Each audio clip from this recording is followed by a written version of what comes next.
We're following breaking news out of South Bend. A suspect has been arrested and charged in the death of 7-year-old Chrisiah Stevens. We're going all the way back to stage 3 here, which started on May 22nd. That's where gyms were allowed to open for the first time. Governor Holcomb says stage 5 is working. We just heard him there. Do you agree with him? Joe Biden right now with 50% of the vote.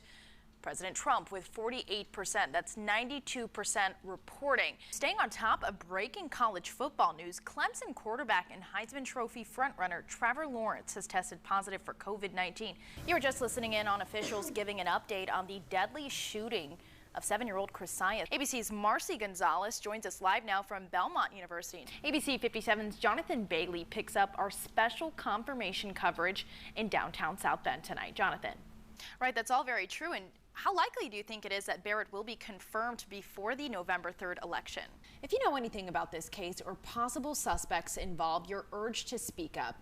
New tonight, a rare and dangerous mosquito-borne illness makes its way back to Michiana. With my driving skills, I think it's a good idea. We got to get you a Tesla, Dave. Not too scary with that music, Pierce. We'll be right back with one more look at your forecast. So I'm Tiffany Salameh. I'm Tom Coombs. Meow. Have a great night. Now here's a little sample of what they are shopping for. This is actually 2.5 ounces of marijuana. They do have live music. You can see live music is happening on the stage here. And obviously we have this beautiful Christmas tree behind me. We started at Riley High School. We are getting to Donald Street. You'll need to keep your hands here and not here. That means for texting, maps, music. Brian, I spoke with Governor Eric Holcomb as well as his challengers, Dr. Woody Myers and Libertarian Donald Rainwater. That horrific crash rocked our community just 2 years ago, inspiring changes to local and state laws. Brian, this was a landslide victory, as you just mentioned, for Eric Holcomb. Business owners have literally witnessed the shoreline disappearing over the last few years. And the president is going to the Walter Reed Medical Center on the advice of his doctors. That's where his love for football was sparked before he came to South Bend and suited up for the Fighting Irish. What is your message to Hoosiers who might still be fearful to hit the polls? Well, first of all, I think there's still uncertainty for voters here in Houston. Half of voters here in New Hampshire are registered as independents. Now, we can't expect Pete Buttigieg to take the stage until results start coming in. Why is the Ohio vote so important for any of these candidates on stage tonight? How are you guys feeling about tomorrow night? feeling good. Each of his events I've been to here in New Hampshire have had overflow crowds.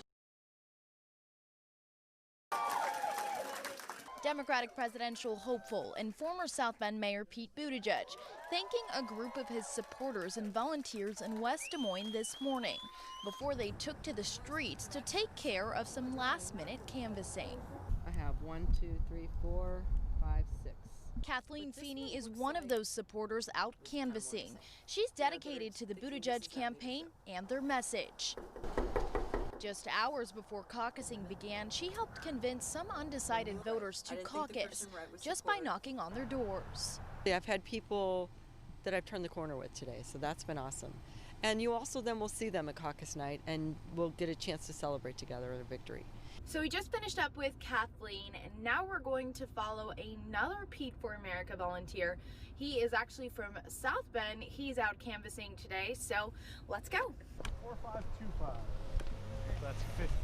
Most of the people have been undecided, so we're trying to share our South Bend stories and, you know, our personal relationships with Pete to try to show them who he is as a human being, not just as a political candidate. Like Kathleen, Josh is committed to doing whatever he can to see Buttigieg in the White House, which is why he's bearing the 30-degree weather to canvass on caucus day.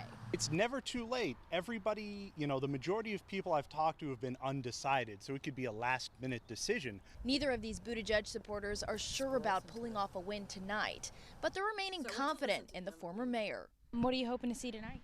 I would like to see a Pete victory, but with so many undecided people, it could go any way for the top 4 candidates. Honestly, I'm a little anxious. You know, I would love to say everyone knows their candidate's going to win, but it's really anybody's game still. October 30th, my kids were taken from this world way too soon. Feels like it was very much so yesterday. I can still remember telling my son, you know, picking out which dog tag he wanted to wear and saying goodbye to them, and my daughter being excited to build her candy bridge. The morning of October 30th, 2018, Brittany Engel lost 3 of her children, her twin boys Mason and Xavier, and her daughter Olivia. Mason was a mommy's boy. Olivia was very caring, and you know, I miss her every day.